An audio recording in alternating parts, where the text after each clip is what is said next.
আজান হবে, আমি আর কাজে থাকবো না। আজান হবে, আমি আর কারো সাথে বসা থাকবো না। আজান হবে, আমার বাবু যদি আমার কাছে থাকে, আমি আমার বাবার সাথে থাকবো না। আজান হবে, গোটা পৃথিবীর কোনো ব্যক্তি যদি আমাকে ডাকে, ওই ডাকে সাড়া দেব না, আগে আমি আল্লাহর ডাকে সাড়া দেব।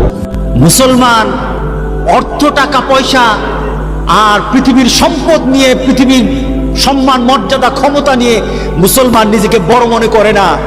মুসলমান বড় মনে করে ঈমান নিয়ে, আমল নিয়ে। সুবহানাল্লাহ বলেন না? মুসলমান কি নিয়ে বড় মনে করে? পৃথিবীতে যদি সম্পদ আর পৃথিবীর ব্যক্তিগত সম্মান নিয়ে যদি পৃথিবীর মানুষ বড় হয়, তাহলে বুঝতে হবে সাহাবায়ে কেরামের কি ছিল, আমার রাসূলের ঘরে কি ছিল। যারা জান্নাতের সুসংবাদ পেয়েছে দুনিয়া থেকে, তাদের ঘরে কি ছিল? কিছুই ছিল না। কিন্তু তারা পৃথিবীর মধ্যে শ্রেষ্ঠ মানব ছিলেন, সন্দেহ নাই। কি বলেন, ঠিক আছে কিনা বলেন? ওই শ্রেণীর মানুষ হতে হবে আমাদেরকে। আমাদেরকে মুসলমান আল্লাহ বানিয়েছেন। মুসলমান হওয়ার পিছনে উদ্দেশ্য একটাই, আমাদের চাহিদা একটাই, যে আমরা মুসলমান হয়ে জন্ম নিয়েছি, শ্রেষ্ঠ আমার ধর্ম, আমার রব শ্রেষ্ঠ, আমার রাসূল শ্রেষ্ঠ, আমার কোরআন শ্রেষ্ঠ। যারা এই সব কিছু নিয়ে থাকে তারাও শ্রেষ্ঠ। কথা ঠিক আছে কিনা বলেন? তারাও শ্রেষ্ঠ। সুতরাং শ্রেষ্ঠত্বের দাবি নিয়ে আমরা কবরে যেতে চাই। কে কে রাজি আছি?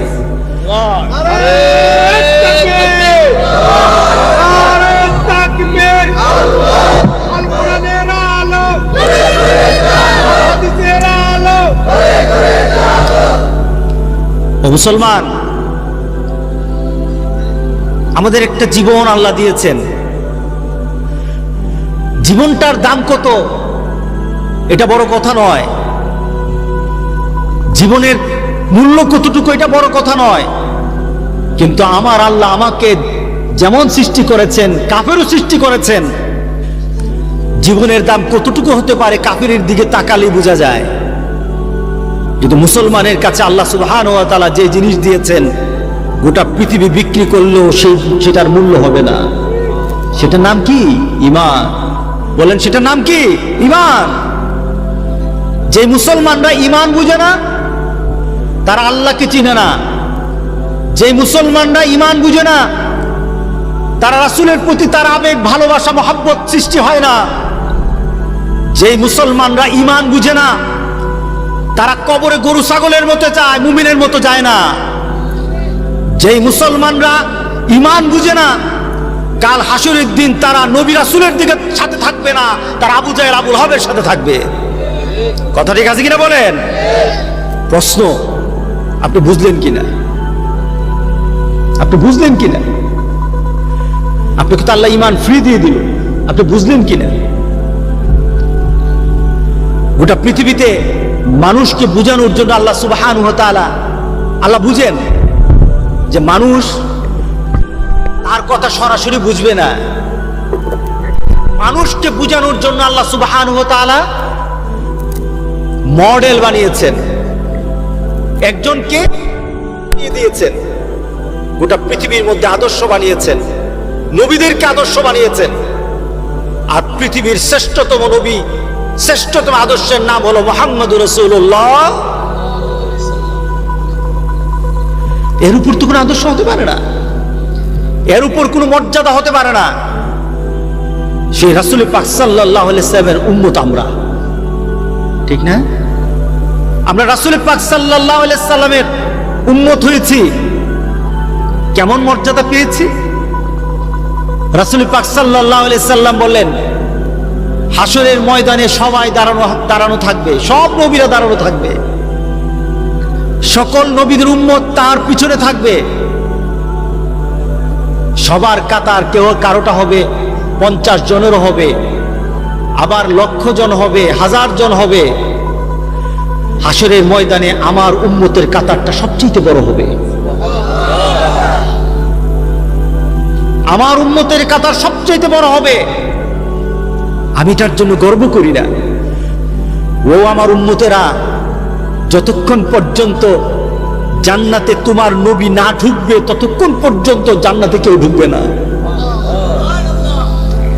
তোমার নবী প্রথম ঢুকবে, শুধু তোমার নবী প্রথম ঢুকবে না, যতক্ষণ পর্যন্ত তোমার নবীর উম্মতেরা জান্নাতে না যাবে অন্য উম্মতরা ঢুকতে পারবে না। আমাদের মর্যাদা বাড়লো না কমলো? হ্যাঁ, হাসরের ময়দানে সকল নবীদের একটা সিম্বল হবে, একটা চিনে নেওয়ার মতো একটা চিহ্ন থাকবে। সব নবীদের উম্মত চিনা যাবে, উম্মতে মুহাম্মদের চিনা যাবে। সুবহানাল্লাহ বললেন না? রাসূল পাক সাল্লাল্লাহু আলাইহি সাল্লাম বললেন যে হাসরের ময়দানে সকল নবীদের একটা চিহ্ন, উম্মতের চিহ্ন হবে, আমার উম্মতের একটা চিহ্ন থাকবে। বলেন তো দি, উম্মত হতে হলে চিহ্ন দরকার আছে কিনা? কার কার নাই? কার কার দরকার নাই? রাসূল পাক সাল্লাল্লাহু আলাইহি সাল্লাম বললেন যে হাসরের ময়দানে আমার উম্মতের চিহ্নগুলি হবে। মা আয়েশা সিদ্দিকা রাদিয়াল্লাহু তাআলা আনহা বললেন, ইয়া রাসূলুল্লাহ, হাসরের ময়দানে এত মানুষ হবে, আপনার উম্মতকে কিভাবে আপনি চিনে নেবেন? আপনার উম্মতকে কিভাবে চিনবেন? রাসূল পাক সাল্লাল্লাহু আলাইহি সাল্লাম বললেন, আয়েশা রে, একটা মাঠে লক্ষ লক্ষ ঘোড়া আছে, সবগুলো ঘোড়া এক ধরন, আর একটা ঘোড়ার কপাল সাদা, কপালের দাগ আছে, ঘোড়া মুহাজ্জালিন, এমন দাগ সূর্যের আলোর মতো জ্বলজ্বল করে। ও আয়েশা, বলো তো দেখি, লক্ষ ঘোড়ার মধ্যে ওই ঘোড়াটা পাওয়া যাবে কিনা?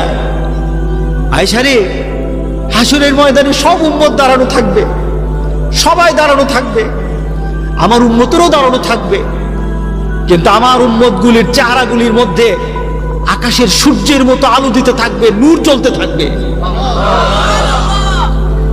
তার হাতগুলি নূর জ্বলবে। যে দুনিয়া থেকে নূর নিয়েছে ওই জায়গায় পর্যন্ত নূর নূর জ্বলতে থাকবে।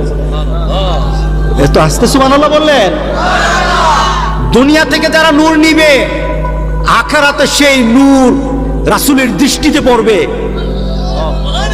রাতের অন্ধকারে আপনি কোথাও দাঁড়িয়ে আছেন, অন্ধকার, আরেকজন কেউ আপনাকে খুঁজতেছে, আপনার হাতে একটা টর্চ লাইট আছে, আপনার টর্চ লাইট যদি তাকে বাড়ি দেন, এইভাবে টর্চ লাইটটা জ্বালান, আপনাকে পাওয়া যাবে কিনা?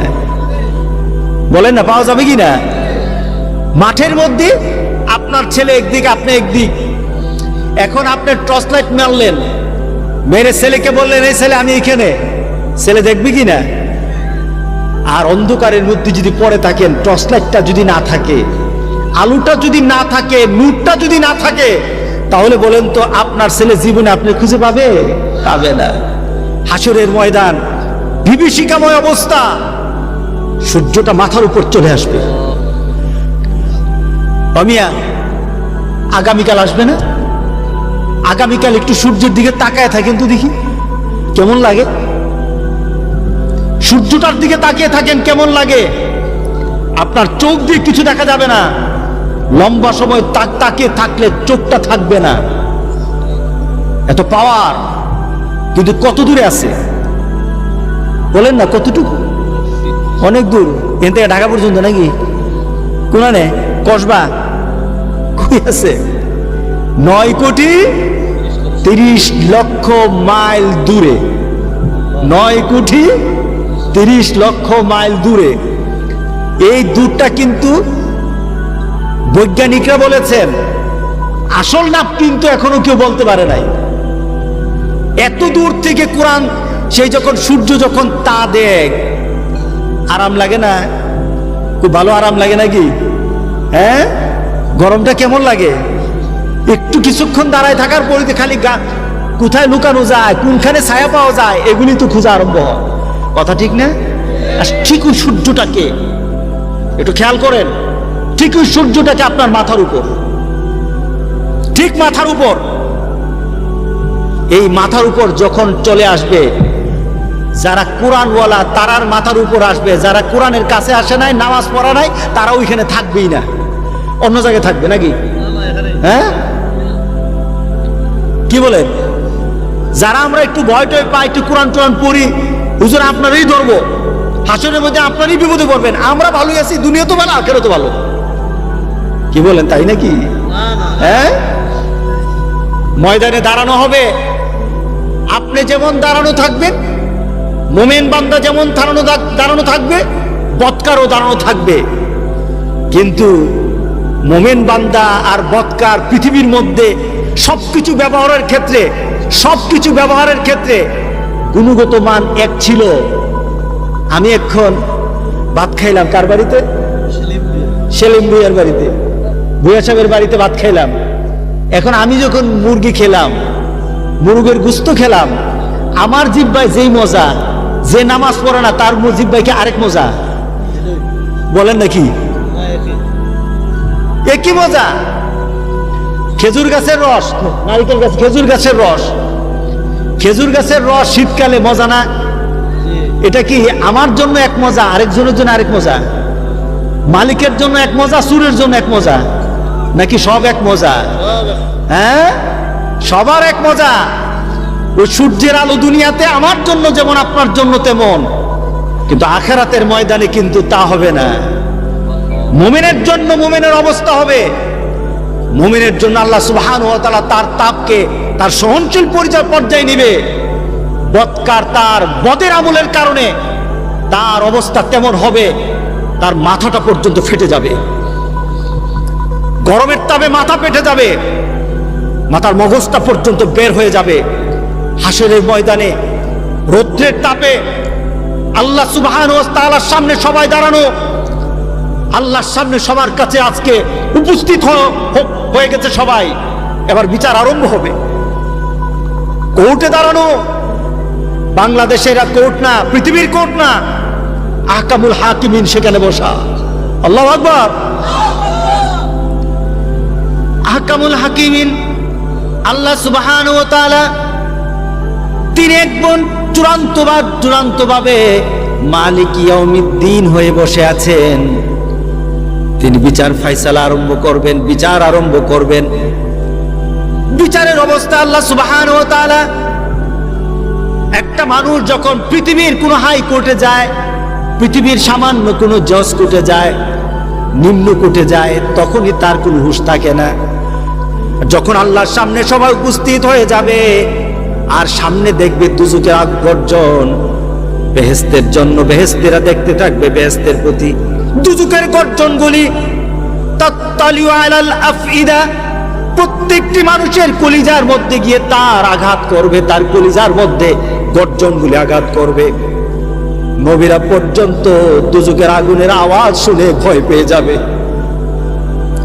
এটা হলো হাসরের ময়দান। নবীরা পর্যন্ত ভয় পেয়ে যাবে দুজকের আগুনের আওয়াজের। সেই অবস্থায় আল্লাহ সুবহানাহু ওয়া তাআলা একটা ডাক দিবেন হাসরের ময়দানে, ও মুসলমান, কবর কিন্তু আপনার বেশি দূরে না, একটা শ্বাস ভিতরে নিলেন, হয়তো কবর ওই শ্বাসের মধ্যেই কবর হয়ে যেতে পারেন। আরেকটা শ্বাস ফেলে দেওয়ার পর নতুন কোন শ্বাস হয়তো আপনার ভাগে জুটবে না, আপনার কবরটা কিন্তু অতি নিকটে। কেউ যদি বলে কখন কিয়ামত হবে, ফাকাদ কামাত কিয়ামাতাহু, মান মাতা ফাকাদ কামাত কিয়ামাতাহু, যে মরল তার কিয়ামত হয়ে গেছে, কিয়ামত আরম্ভ হয়ে গেছে, তাকে নতুন কিয়ামত আর হবে না, তার জন্য তার দেহের কিয়ামত হয়ে গেছে, আবার আরেকটা কিয়ামত হবে। 4 ধরনের কিয়ামত আছে। ওই কিয়ামত যখন আরম্ভ হয়ে যাবে, সবাই এখন বিভীষিকাময় অবস্থা সৃষ্টি হয়ে যাবে আল্লাহর দরবারে উপস্থিত। এখন তো বিচার হবে। কিসের বিচার হবে? কিসের বিচার হবে? ফামান ইয়ামাল মিসকালা যাররাতিন খায়রান ইয়ারা ওয়া মান ইয়ামাল মিসকালা যাররাতিন শাররান ইয়ারা।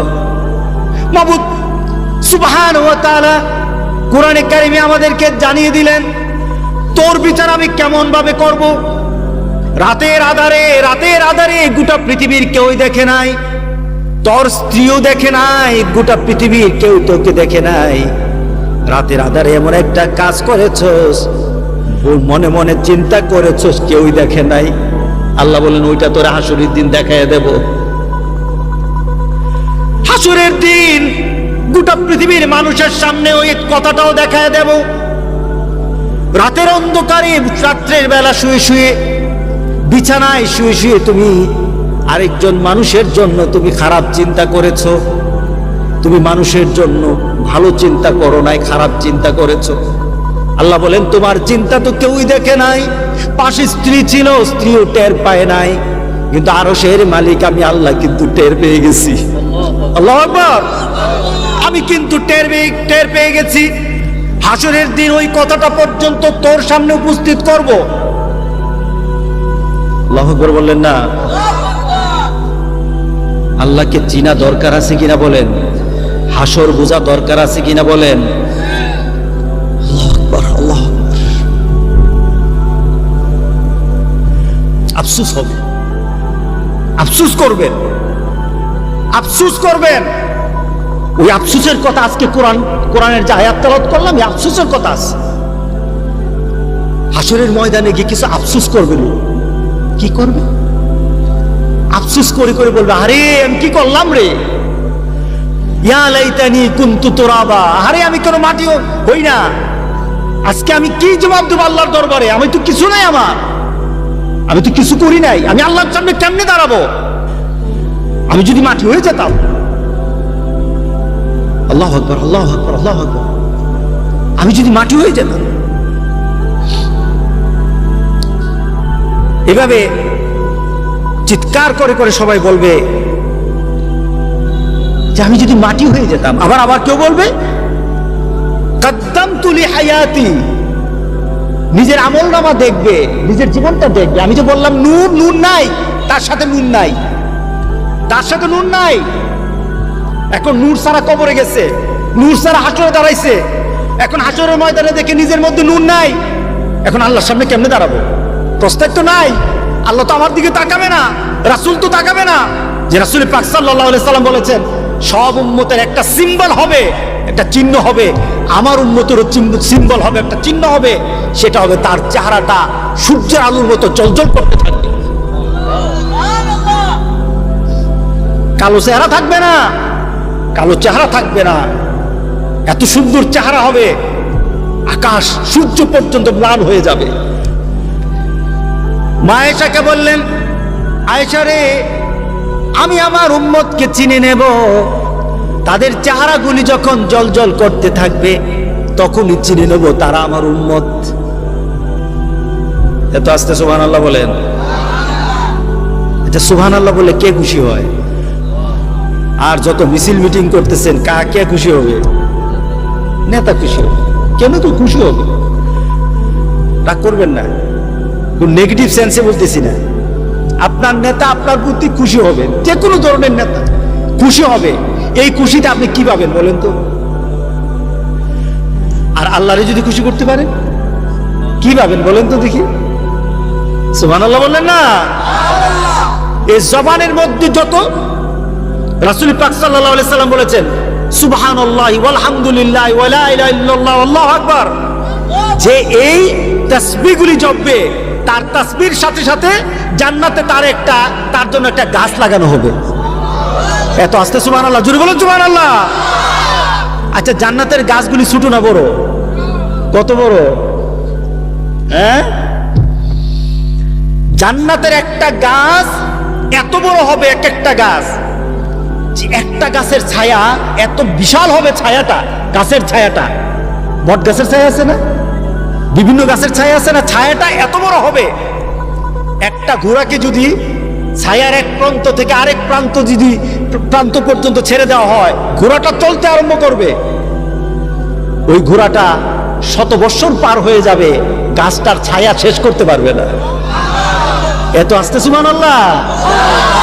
মান্দার গাছ পালি তো একটু বেশি সুবহানাল্লাহ করবেন। যদি কোন হুজুর মান্দার গাছ দেবেন, এখন যদি কইতাম সবাই সুবহানাল্লাহ করবেন, বাড়িতে গিয়ে দেখবেন মান্দার গাছ আছে, তখন জুড়ে সুবহানাল্লাহ কইতেন। আমি কইতেছি জান্নাতে তোমার একটা গাছ পাওয়া যাবে, তবু সুবহানাল্লাহ মুখ দিয়ে বাইরে না। আসল কথা হচ্ছে বিশ্বাসই করা হয় না, বিশ্বাসই করতেছেন এত বড় গাছ কইতে পারে কিনা। কি বলেন? আপনাদের চিন্তা হলো হুজুর কি গাছ কইলেন, এটা ঘোড়া বলে এটা শেষ করতে পারবেন 100 বছরে, আপনি কি গাছের কথা কইলেন? আল্লাহ দিতে পারে কিনা? জোরে বলেন পারে কিনা? পারে কিনা বলেন?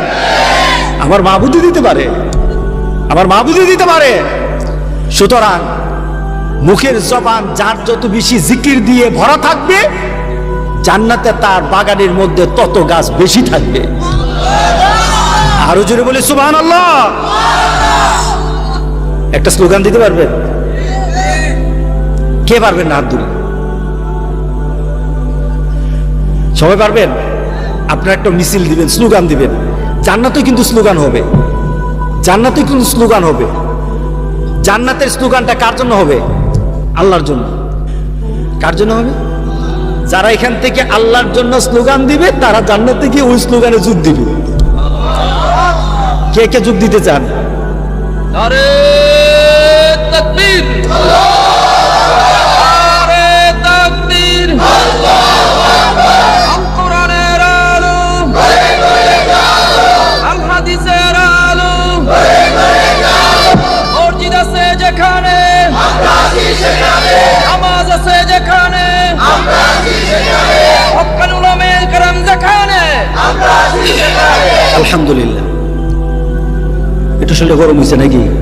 হ্যাঁ, আমি তো কিছু দিতে পারবো না, তবে স্লোগানটা আপনাদের রিজার্ভ রেখে দিলেন, আখিরাতে গিয়ে পাওয়া যাবে ইনশাআল্লাহ। বলে ইনশাআল্লাহ। এক একটা তাসবির কারণে আপনাকে একটা করে গাছ দেওয়া হবে। কোথায় দেওয়া হবে বলেন তো? এবার একটু তাত্ত্বিক কথা বলবো। কোথায় দেওয়া হবে? জান্নাতে। আচ্ছা, আপনি দুনিয়ায় থাকা অবস্থায় জান্নাতে আপনি গাছ লাগাইতেছেন, দুনিয়া থাকা অবস্থায় জান্নাতের বাগানে আপনি গাছ লাগাচ্ছেন, জিকিরের কারণে, তাসবির কারণে জান্নাতে আপনার গাছ হচ্ছে। আপনি বাগান বাড়ি তৈরি করছেন জান্নাতের, আপনার মরার আগে বাগান বাড়ি তৈরি করছেন, তাতে বোঝা গেল মরার পরে আল্লাহ আপনাকে জান্নাতি দিবেন ইনশাআল্লাহ। সুবহানাল্লাহ বলেন না? যারা বাগান বাড়ি আগে বানায়, আল্লাহ তো আগে বলতেছেন যখন যে পড়লে তোমার বাগানের মধ্যে একটা গাছ লাগাই দেবো, তাহলে বোঝা গেল আপনার বাগান আছে। সুবহানাল্লাহ বললেন না? সুতরাং ওই বাগানে যাওয়ার শখ জাগতে হবে। আল্লাহ আমাদের সবার মধ্যে দান করে দিক। রাসূল পাক সাল্লাল্লাহু আলাইহি সাল্লাম আয়েশাকে বলে, আয়েশা রে, আমার উম্মত গুলো আমি চিনে নেব, এত মানুষ থাকুক কিন্তু আমার উম্মত আমি ঠিকই চিনবো। কিভাবে? আয়েশা, শীতকাল চলে আসতো, বার্ধক্য চলে আসতো, বিভিন্ন সময় বিভিন্ন নিজের মধ্যে একটা কাজের স্পৃহা হারিয়ে ফেলতো, মনের মধ্যে দুর্বলতা, শারীরিক দুর্বলতা সৃষ্টি হতো, কোনো কিছু কাউকে পিছু হটাতে পারে নাই, কাজ থেকে এই কাজ থেকে বারণ করতে পারে নাই, পিছু হটাতে পারে নাই। আবার আমার উম্মতের চরম দুশমন শয়তান ছিল। আমাদের চরম দুশমনকে, জোরে বলেন চরম দুশমনকে? শয়তান চরম দুশমন ছিল, আমার উম্মতের চরম দুশমন। তারা ওয়াসওয়াসা দিয়েছে যেন সে এই কাজটা না করে। কিন্তু যখনই আমার আল্লাহর একটা আওয়াজ এসেছে, সে তার জীবনের অন্য কোনো চাহিদাকে তার বড় চাহিদা বানায় নাই। সে যে কোনো কাজে থাকতো, যখন আল্লাহর সে ডাক তার কানের মধ্যে লেগেছে, ডাকটা হলো আল্লাহর ডাক, সে আল্লাহর ডাক যখনই তার কানে লাগতো, সে ডাকটা ছিল আল্লাহু আকবার। জোরে বলেন আল্লাহু আকবার। ডাকটা কি ছিল? আল্লাহু আকবার। মসজিদ থেকে আওয়াজ এসেছে আল্লাহ বড়, আর সে কাজে ডুবেছিল, বিভিন্ন কাজের মধ্যে ছিল, সে তার চিন্তায় শয়তান বলে কাজ বড়, আর মসজিদ থেকে আওয়াজ এসেছে আল্লাহ বড়। সে নিজের মধ্যে যুদ্ধ করেছে, নফসের সাথে যুদ্ধ করেছে। তার আত্মা বলে বসে থাক, তার আত্মা বলে বসে থাক, আত্মা বলে কাজ কর, আত্মা বলে এখানে যা, আত্মা বলে এটা কর। কি বলে বলে না? মিটিং এ বসা থাকলে বল মিটিং এ বসা থাক, আগে মিটিং শেষ, এরপরে নামাজ। ঠিক না?